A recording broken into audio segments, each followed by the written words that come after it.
मंडळी, बघा की आजच्या टिफिनसाठी मी मस्त अशी मसूरची डाळ बनवते, झणझणीत. बघा की मग आता कांदा टमाटा कट करून घेतला, थोडा लसूण पण सोलून घेतलं.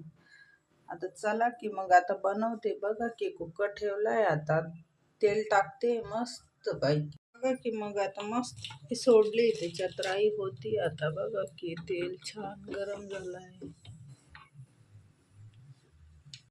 लसूण सोडते,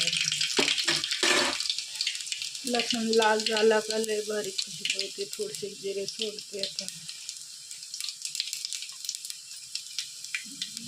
बघा की लसणाला काय भारी कलर आला.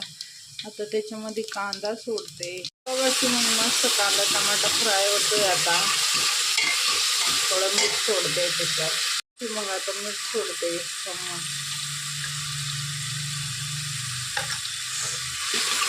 मीठ सोडल्याने ना टमाटे लवकर शिजून जाते, खूप लवकर असं गाळ होऊन जाते.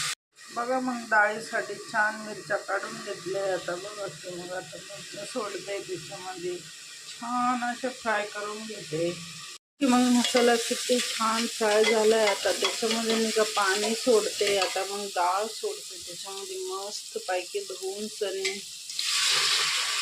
मग ही डाळ बनवते आता मी मस्त. ही कशी दिसते, थोडी लाल कलर दिसते ना, लाल कलरचीच आहे ही डाळ. आणि मस्त बनवते आता, खूप छान लागते बनवल्यावर. बघा की आता मस्त धुवून आता चांगली 2 पाण्याने शिजायला टाकते तिला. बघा की आमची डाळ रेडी झाली. आता मी आमच्या मालकाचा टिफिन भरते मस्त पैकी. बघा की अशी झणझणीत झाली हो.